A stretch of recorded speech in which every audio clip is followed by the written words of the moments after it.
गोटे चाहा दुकान ने जड़े डॉक्टर बसता जड़े साइंटिस्ट बसता दी जन इंजीनियर बसता आउ दी चार जन लोक था चर्चा चलता है आजिकल रोग बहुत किसी माड़ी चलुची कैंसर माड़ी चलुची जहाँ को नहीं हार्ट अटैक हो जाऊँगी छुआ को भी डायबिटीज है तो ये विषय चर्चा चलता है शेष में देखिले जड़े बुढ़ा से साइड बसी था चा पीऊ था शेष पचरा मौसा तुम या विषय कौन मत तो से मौसा कहले बाबू मु तो एक किसी कहीपर कि खाली एति जिन जानी कि जदि फसल औषध खाइब ताल मनीष को भी औषध खाया पड़ो। आज भिडियो रे आमे खाद्य रे जो सब विष खाऊ से विषय कथा हवा।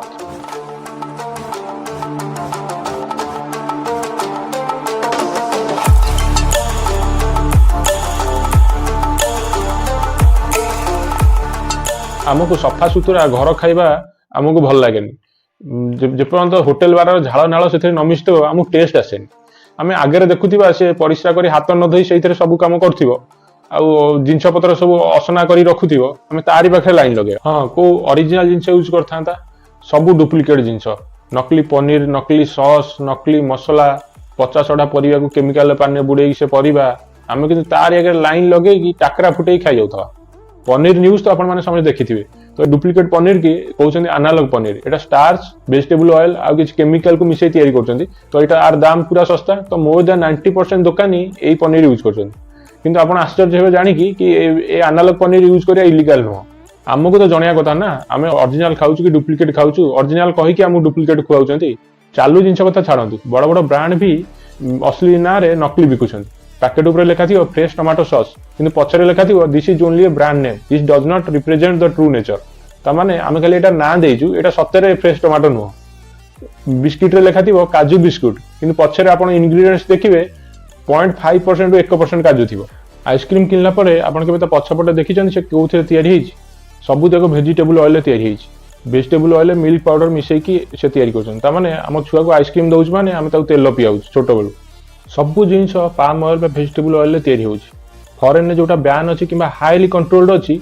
सेटा खुलम खुला बिक्री चलती परिवार इंजेक्शन दिया तो साइज बढ़ाई पुणी फ्रेश देखा कलर पानी रे बुड़ा हो अलाहाबाद यूनिवर्सिटी जने प्रोफेसर से इंडस्ट्रियल एरिया पाखापाखि जो मैंने सब चाषी थे परिवा आनी स्टडी कले से परिवार क्रोमियम लेड निकेल भाया डेंजरियस मेटाल सब मिलला आपड़ भावुवे मु बाहर खाइबेनी घरे रांधिकी खाइबी तथापि आप बची पारे इगोज बोली गोटे ब्रांड अच्छी से मैंने अंडा बिक्री करती अंडा को लैब रे टेस्ट कराला से नाइट्रोफ्यूरान और नाइट्रो इमिडाजोल मिलला ए दुटा सब्सटेंस होउछन्ती जीनोटॉक्सिक तमाने ए दुटा सब्सटेंस आपन जीन रे चेंज करियार तांकर क्षमता अछि तमाने झियो जदी अंडा खाई कि रात रे सोइबे सकाळ जल परी होवार बहुत संभावना अछि आ जदी पुओ माने जदी खाइबे जल परा हे जिवे आ मझिया मझि जते बाकी रहिले जदी अंडा खाइबे से माने सकाळु निजे अंडा देबे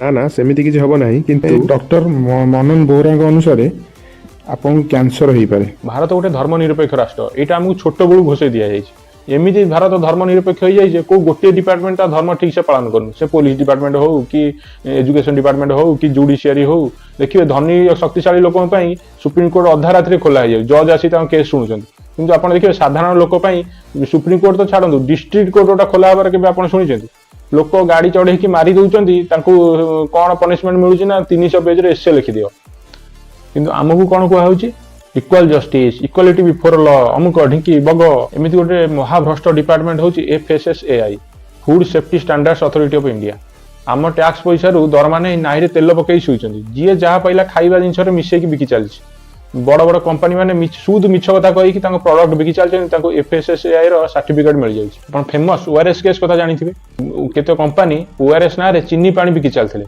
FSSAI परमिशन देइथिला किंतु जने डॉक्टर शिवरंजनी संतोष 8 वर्ष कैंपेन चलेला विरुद्ध रे कैंपेन चलेले 2025 मास अक्टोबर रे FSSAI बैन कर देला तो दिल्ली हाईकोर्ट एबे से बैन ऊपर स्टे कर देछि रीजन कौन ना तांकर कंपनी माने कहउचंती कि FSSAI तो हमकु आगुरु अलाउ करथिला एबे बैन कर देला हमर जो स्टॉक अछि सेटा सब हमर लॉस ह्यूज लॉस हो तेन करी दिल्ली हाईकोर्ट से जो बैन ऊपर टेम्पररी स्टे कर देछि।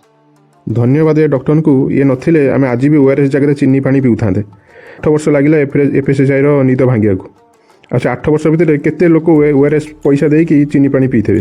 ଆପଣ ଚିନ୍ତା କରନ୍ତୁ। ଆଉ କିଛି ବାକି ନାହିଁ। Duplicate khoya, duplicate soft drink, duplicate ମହୁ, ଡୁପ୍ଲିକେଟ୍ ଡାଲି, ଡୁପ୍ଲିକେଟ୍ ତେଲ ସବୁ ଏ ଦେଶରେ ଧୁମଧାମରେ ବିକା ଚାଲିଛି। ଆଉ ଆମେ ଶସ୍ତା ଚକ୍କରରେ ପଇସା ଦେଇକି ଘରକୁ ବିଷ ଆଣୁଛୁ। ସେଥିପାଇଁ ଭାରତ କ୍ୟାନ୍ସର କ୍ୟାପିଟାଲ ହେବାକୁ ଆଗେଇ ଚାଲିଛି, କିନ୍ତୁ ଡାଇବେଟିସ୍ କ୍ୟାପିଟାଲ ହେଇସାରିଛି। ଏସବୁ ହେଉଛି କାରଣ FSSAI ଶୋଇଛି, ରେଗୁଲେସନ ନାହିଁ କହିଲେ ଚଳେ। ଯିଏ ଧରା ପଡୁଛି ସେ ଫାଇନ୍ ଦେଇକି ଖସିକି ଆସି ପୁଣି ସେଇ କାମ କରୁଛି। 1960 ଦଶକରେ ଭାରତରେ ଖାଦ୍ୟ ସଙ୍କଟ ଦେଖାଦେଇଥିଲା। 1962ରେ ଆମର ଚାଇନା ସହିତ ଯୁଦ୍ଧ ହୋଇଥିଲା, ତ ଆମ ଖାଦ୍ୟ ସଙ୍କଟ ଆହୁରି ବଢ଼ି ଯାଇଥିଲା। ଆମେ ଆମେରିକାକୁ ହେଲ୍ପ ମାଗିଲୁ। ଆମେରିକା କ'ଣ କଲା ନା, ତାର ଯେଉଁ ଘୁଷୁରୀ ଆଉ ପଶୁମାନେ ଖାଉଥିଲେ PL480 ଗହମ, ସେଇଟା ଆମକୁ ସପ୍ଲାଏ କଲା।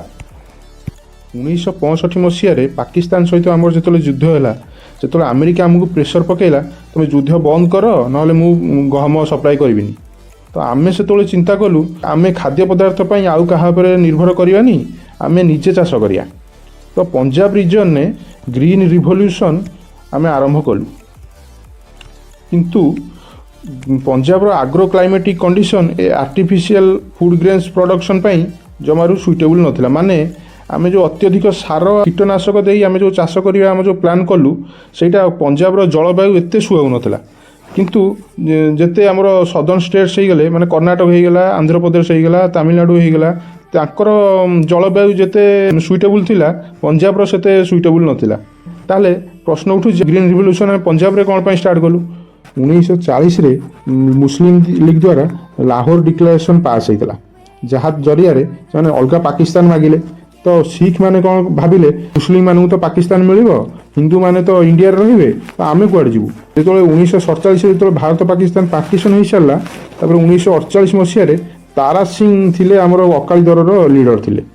ତାରା ସିଂ, ତାଙ୍କ ନେତୃତ୍ୱରେ ଯେଉଁ ଲୋକମାନେ ସବୁ ପଞ୍ଜାବୀ କହୁଥିଲେ, ପଞ୍ଜାବୀ ଭାଷା ଅନୁଯାୟୀ ତାଙ୍କର ଗୋଟେ ଅଲଗା ରାଜ୍ୟ ସେ ଡିମାଣ୍ଡ ଆରମ୍ଭ କଲେ। କିନ୍ତୁ କେନ୍ଦ୍ର ସରକାର ତାଙ୍କ ଡିମାଣ୍ଡ ଖାରଜ କରିଚାଲିଲା। ତ 1965ରେ ଯେତେବେଳେ ଭାରତ ପାକିସ୍ତାନ ଯୁଦ୍ଧ ହେଲା, ସେତେବେଳେ ପଞ୍ଜାବର ଲୋକମାନେ ଇଣ୍ଡିଆନ ଆର୍ମିକୁ ବହୁତ ହେଲ୍ପ କରେ, ଖାଇବାକୁ ଆଣିଦେଲେ, ଏମିତି ସବୁ ସାହାଯ୍ୟ କଲେ। 1966ରେ ଭାରତ ସରକାର ପଞ୍ଜାବ ବାଲାଙ୍କର ଯେଉଁ ଡିମାଣ୍ଡ ଥିଲା ଯେ ଆମର ଗୋଟେ ସେପାରେଟ୍ ଷ୍ଟେଟ୍ ଦରକାର, ସେଇଟା ସେ ମାନିଲେ। ସେତେବେଳେ ସେ ଭାବିଥିଲେ, ଯଦି ଆମେ ଡିମାଣ୍ଡଟା ମାନି ଦେଉଛୁ, ତାହେଲେ ଆମକୁ ପଞ୍ଜାବୀମାନଙ୍କର ସିମ୍ପାଥି ମିଳିବ। କିନ୍ତୁ ଅକାଳୀ ଦଳ କହିଲା, ଆମେ ତ 1948ରୁ ପଞ୍ଜାବ ରାଜ୍ୟ ଗଠନ ପାଇଁକି ଆମେ ଡିମାଣ୍ଡ କରି ଆସୁଛୁ। ତ କଂଗ୍ରେସ କ'ଣ ପାଇଁ ସବୁ କ୍ରେଡିଟ୍ ନେଇଯିବ? ପଞ୍ଜାବୀ ଲୋକମାନଙ୍କର ସିମ୍ପାଥି ଅକାଳୀ ଦଳ ଆଡ଼କୁ ବେଶୀ ଗଲା। ତ କଂଗ୍ରେସକୁ ଝଟକା ଲାଗିଲା, ଆମେ ତାଙ୍କର ଡିମାଣ୍ଡ ପୂରଣ କଲୁ, କିନ୍ତୁ ସବୁଯାକ ସିମ୍ପାଥି ଅକାଳୀ ଦଳ ନେଇଗଲେ। ତ କଂଗ୍ରେସ ଭାବିଲା, ଆମେ ଯଦି ୟାକୁ ପଞ୍ଜାବରୁ ଆରମ୍ଭ କରିଦେବା, ତାହେଲେ ପଞ୍ଜାବ ଲୋକମାନଙ୍କର ସପୋର୍ଟ ଆମକୁ ମିଳିଯିବ। ତେଣୁ ଯେତେବେଳେ ଗ୍ରୀନ୍ ରିଭଲ୍ୟୁସନ୍ ଷ୍ଟାର୍ଟ ହେଲା, ସେ ପଞ୍ଜାବ ରିଜନରୁ ଷ୍ଟାର୍ଟ ହେଲା। ଏବେ ଯେଉଁ ନ୍ୟୁଜ୍ରେ ସବୁ ଶୁଣୁଥିବେ, ଖାଲିସ୍ତାନ ବୋଲି ବହୁତ ଶୁଣିଥିବେ। ପରେ ଏଇ ଗ୍ରୀନ୍ ରିଭଲ୍ୟୁସନ୍ଟା ଖାଲିସ୍ତାନ ମୁଭମେଣ୍ଟକୁ କେମିତି ହେଲ୍ପ କରିଥିଲା, ସେଇଟା ଯଦି ଆପଣ ଜାଣିବାକୁ ଚାହୁଁଛନ୍ତି, ତେବେ କମେଣ୍ଟରେ ଲେଖନ୍ତୁ, ଆମେ ଡିସ୍କସ୍ କରିବା। 1966 ମସିହାରୁ ଏପର୍ଯ୍ୟନ୍ତ ଯେଉଁ ଫାର୍ମର୍ସ ପ୍ରୋଟେଷ୍ଟ ହେଇଥିଲା, ସେ ପର୍ଯ୍ୟନ୍ତ କ'ଣ ତା ଷ୍ଟୋରି, କ'ଣ ତା ଭିତରେ? সেটা প্রথমে 10 ବର୍ଷ ପାଇଁ ଷ୍ଟାର୍ଟ ହେଇଥିଲା, କିନ୍ତୁ ଏପର୍ଯ୍ୟନ୍ତ ସେ ଚାଲିଛି। ଏବେ ଦେଖିବେ ପଞ୍ଜାବରେ ଘରେ ଘରେ କ୍ୟାନ୍ସର ରୋଗୀ।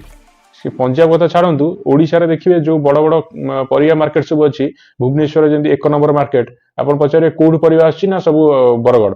ତ ବରଗଡ଼ରେ ଦେଖିବେ ଘରେ ଘରେ ଷ୍ଟୋମାକରୁ କ୍ୟାନ୍ସର ଆଉ ବ୍ରେଷ୍ଟ କ୍ୟାନ୍ସର। ତ ଯେଉଁମାନେ ପରିବା ଚାଷ କରୁଛନ୍ତି ତାଙ୍କୁ କ୍ୟାନ୍ସର, ମାନେ ଭାବନ୍ତୁ ସେ ପରିବା ଖାଇକି ଆମକୁ କ'ଣ ହଉଛି। ଗୋଟେ ତ ହେଲା, ସେ ଯେଉଁ ଜିନ୍ ଚେଞ୍ଜ ହେଇଥିବା ଜିନିଷ ଖାଇଲେ ଆମ ଜିନ୍ ଉପରେ କ'ଣ ପ୍ରଭାବ ପଡ଼ିବ ସେଇଟା ଆମେ ଜାଣିନେ। ସେଇଟା ଆମକୁ ଜାଣିବାକୁ ହେଲେ ଆମକୁ ଅବଜର୍ଭ କରିବାକୁ ପଡ଼ିବ, 2-3 ପିଢ଼ି ଯାକେ ଆମକୁ ଅବଜର୍ଭ କରିବାକୁ ପଡ଼ିବ ଯେ କ'ଣ ପ୍ରଭାବ ଆମ ଜିନ୍ ଉପରେ ପଡ଼ୁଛି। ସେଇଟା ସେ ଷ୍ଟଡି କେହି କରୁନାହାନ୍ତି। ତ ଏଇ ବିଷୟରେ ମୁଁ ଗୋଟେ ମୋର ଏଗ୍ରିକଲଚର ସାଇଣ୍ଟିଷ୍ଟ ଗୋଟେ ଫ୍ରେଣ୍ଡ ଅଛି, ତାକୁ ପଚାରିଲି, ତ ମୋତେ ଆନ୍ସର ମିଳିଲା, that can be taken care of. ତ ମୋତେ ଏଇଟା ଶୁଣିକି, ଯେଉଁ ଆପଣ ଜାଣିଥିବେ ଗୋଟେ ଫେମସ୍ ହେଇଥିଲା, ଦେख रहा है विनोद, इंग्लिश बोल के कैसे बात को घुमाया जाता है, ସେଇଟା ମୋତେ ମନେ ପଡ଼ିଲା। 1974 ମସିହାରେ ଆମେରିକାରେ ଆପଣ ଘାସମରା ଔଷଧ ଶୁଣିଥିବେ। ତ ମନସେଣ୍ଟୋ କମ୍ପାନୀ କ'ଣ କଲା ନା, ଗୋଟେ ଘାସମରା ଔଷଧ ବାହାର କଲା, ତା ନାଁ ହେଉଛି ରାଉଣ୍ଡ ଅପ୍। ସିଏ କ'ଣ କଲା, କୃଷକମାନେ ଏସବୁ ରାଉଣ୍ଡ ଅପ୍ ୟୁଜ୍ କଲେ। ତ ଯେତେବେଳେ ୟୁଜ୍ କଲେ, ଘାସ ତ ମଲା, କିନ୍ତୁ ଫସଲର ଉତ୍ପାଦନ କମିଗଲା। ତାପରେ ମନସେଣ୍ଟୋ କମ୍ପାନୀ କ'ଣ କଲା ନା, ଫସଲର ମଞ୍ଜିକୁ ଜେନେଟିକାଲି ମଡ଼ିଫାଇ କରିଦେଲା, ଯାହାଫଳରେ ରାଉଣ୍ଡ ଅପ୍ କେମିକାଲ ପଡ଼ିବ ଯଦି, ତାହେଲେ ଫସଲକୁ ଆଉ ଫସଲର ଉତ୍ପାଦନ ଆଉ କମିବନି। ଘାସ ମରିଯିବ, କିନ୍ତୁ ଫସଲର ଉତ୍ପାଦନ ଆଉ କମିବନି। ତ ଏବେ କ'ଣ ହେଲା, ମଞ୍ଜି ବି ସେ କମ୍ପାନୀ ଦେବ, ସେ ଯେଉଁ କେମିକାଲ ବି ଯେଉଁ କମ୍ପାନୀ ଦେବ। ତାପରେ କୃଷକମାନଙ୍କୁ କହିଲା, ତୁମେ ଗୋଟେ କଣ୍ଟ୍ରାକ୍ଟ ସାଇନ୍ କର, ତୁମେ ନେକ୍ସଟ ସିଜନ୍ ପାଇଁ ଏ ମଞ୍ଜିକି ତୁମେ ଷ୍ଟୋର କରି ରଖିପାରିବନି। ତାପରେ ଯଦି କୃଷକମାନେ ବି ସେ ମଞ୍ଜି ବି ଷ୍ଟୋର କରି ରଖିଲେ ବି ସେ ଆଉ ଫଳ ଦେବନି। କୃଷକମାନଙ୍କୁ ପ୍ରତିବର୍ଷ ସେଇ କମ୍ପାନୀ ଠାରୁ ହିଁ ମଞ୍ଜି ଆଉ କେମିକାଲ ସବୁ କିଣିବାକୁ ପଡ଼ୁଥିଲା। ତାପରେ ବି କମ୍ପାନୀ ପ୍ରତିବର୍ଷ ସେ ମଞ୍ଜି ଆଉ କେମିକାଲର ଦାମ୍ ବଢ଼ି ବଢ଼ି ଚାଲିଥିଲା। ତ କୃଷକମାନଙ୍କର ଖର୍ଚ୍ଚ ଅଧିକା ହେଲା, ଲାଭ କମିଲା, ସେତେବେଳେ ମାର୍କେଟରେ ବିକିଲେ ଅଧିକା ଦାମରେ ବିକିଲେ, ତ କନଜ୍ୟୁମର ଅଧିକା ଦାମରେ ପାଇଲା। ତ ଇଣ୍ଡିଆରେ କଟନ୍ ଚାଷୀ ଏ ଯେଉଁ ବଲ୍ ୱାର୍ମ ଗୋଟେ ଅଛି ସେଇଟା ଯୋଗୁଁ ବହୁତ ଚିନ୍ତାରେ ଥିଲେ। ଇଣ୍ଡିଆନ୍ କମ୍ପାନୀ ଗୋଟେ ଥିଲା ମାଇକୋ ଆଉ ମନସେଣ୍ଟୋ କମ୍ପାନୀ, ଦୁଇ ଜଣ ମିଶିକି ଏ ଯେଉଁ କଟନ୍ ମଞ୍ଜିରେ ଜେନେଟିକାଲି ମଡ଼ିଫାଏ କରି ଗୋଟେ ନୂଆ ଭେରାଇଟି ବାହାର କଲେ। ତା ନାଁ କ'ଣ ଦେଲେ ନା ବିଟି କଟନ୍।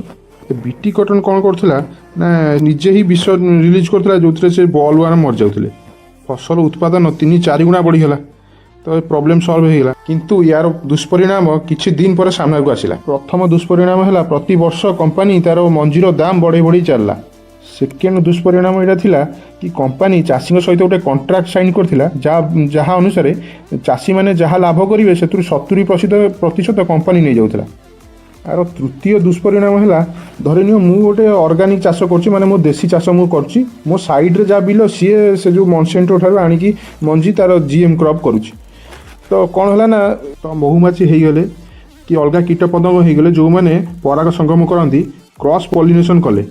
ତାମାନେ ମୋର ଯେଉଁ ଅର୍ଗାନିକ୍ ଥିଲା ମଞ୍ଜି ସିଏ ବି ଆସ୍ତେ ଆସ୍ତେ GM କ୍ରପ୍ରେ ବଦଳିବାକୁ ଲାଗିଲା।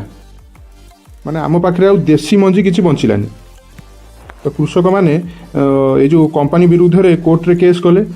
ଆଉ କୋର୍ଟ ଅର୍ଡ଼ର ଦେଲା କି କମ୍ପାନୀ ତା'ର 70% ତା'ର ପ୍ରାଇସ୍ କମାଉ। ସେଠୁ କମ୍ପାନୀ କ'ଣ କଲା, ଆମ ଭାରତ ଛାଡ଼ିକି ପଳେଇଲା। ଜେନେଟିକାଲି ମଡ଼ିଫାଏଡ୍ ବେମାରୀ ଆମକୁ ଦେଇଗଲା। ତାପରେ ଆମ ବୈଜ୍ଞାନିକମାନଙ୍କ ଭିତରେ କମ୍ପିଟିସନ୍ ଲାଗିଲା, କିଏ ଆମ ଦେଶୀ ଜିନିଷକୁ କିଏ କେତେ ଜଲ୍ଦି ନଷ୍ଟ କରିପାରିବ ଜେନେଟିକାଲି ମଡ଼ିଫାଏ କରିକି। ରିସେଣ୍ଟଲି ଆପଣ ନ୍ୟୁଜ୍ରେ ଶୁଣିଥିବେ ଟ୍ରମ୍ପ ଭାରତ ଉପରେ ପ୍ରେସର୍ ପକାଉଥିଲା ନିଜ ଏଗ୍ରିକଲଚରାଲ୍ ମାର୍କେଟକୁ ଖୋଲିବା ପାଇଁ। କିନ୍ତୁ ଯେତେବେଳେ ଭାରତ ନ ଶୁଣିଲା 50% ତାରିଫ୍ ଲଗାଇଦେଲା।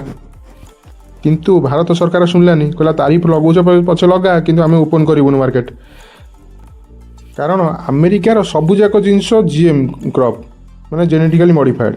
ଆମେ ଯଦି ତା'ର ଜିନିଷ ଆଣୁଛେ, ଆମର ଯେଉଁ ଦେଶୀ ଜିନିଷ ଅଛି ତା ପାଇଁ ବି ବିପଦ। ସେମାନେ ବି ଆସ୍ତେ ଆସ୍ତେ ଜେନେଟିକାଲି ମଡ଼ିଫାଏଡ୍ ହେଇଯିବେ। ଆମେ ବି ଯଦି ଆମର କୃଷି ଉତ୍ପାଦ ଏକ୍ସପୋର୍ଟ କରିବା, ତାହେଲେ ଯେମିତି ରଷିଆ ହେଇଗଲା, ନହେଲେ ୟୁରୋପିଆନ୍ ୟୁନିୟନ୍ ହେଇଗଲା, ୟୁରୋପ ହେଇଗଲା, ସେମାନଙ୍କର ଯେଉଁ GM କ୍ରପ୍ ତାଙ୍କର ହେଉଛି ବ୍ୟାନ୍। ତ ଆମେ ତାଙ୍କୁ ବିକିପାରିବାନି। ଏମିତି ଅନେକ ପ୍ରୋବ୍ଲେମ୍ ଯୋଗୁଁ ଆମେ କେବେ ବି US ପାଇଁ ଆମର ଏଗ୍ରିକଲଚରାଲ୍ ମାର୍କେଟ ଆମେ ଖୋଲି ପାରିବାନି। यार सेकेंड प्रोब्लेम है ये आर मंजी रू गछ हो पारे माने आम थे चाष कले सेकेंड टाइम आम मजी रखिक पुणी चाष करें आमको पुणी से कंपनी पाखु आम पुणी मंजी किणिक आने पड़ो ताने कंपनी कंट्रोल रही कौन चाष करती चाष कर आम बिल उपर कंपनी कंट्रोल रहा पूरा इंग्रेज मैंने जमी आमको जबरदस्ती इंडिको आम चाष कराऊे पूरा एक्जाक्ट से टाइप रहा थर्ड आउ सब डेंजरस इश्यू हूँ ये सब जेनेटिकल मॉडिफाइड क्रॉप्स ऊपर जो रिसर्च सब होती फार्मा इंडस्ट्री कोटी कोटी टंका लगाऊँ धरनियो मो कंपनी डायबिटीज मेडिसिन तैयारी करुँच तो मुझे ए पैसा लगाऊँ ताने मुझे चाहिए ये जो जिनस खाई डायबिटीज लोक भितर बढ़ी जाऊ और मोर मेडिसिन भल बिक्री हो इंडिया रे ऑफिशियली खाली बीटी कटन जो आम कहूचे सेटा खाली अलाउड किंतु बाकी सब जिनस धूमधाम रे बिक्री चली प्रथम षड्यंत्र होची आमर आयुर्वेदिक को जेतिक सब वनस्पति अच्छी सब नष्ट कर प्रथम षड्यंत्र जमती कि निम हलदी ये सब जेनेटिकली मॉडिफाइड कर दौरान सब एंटीबायोटिक गुण सब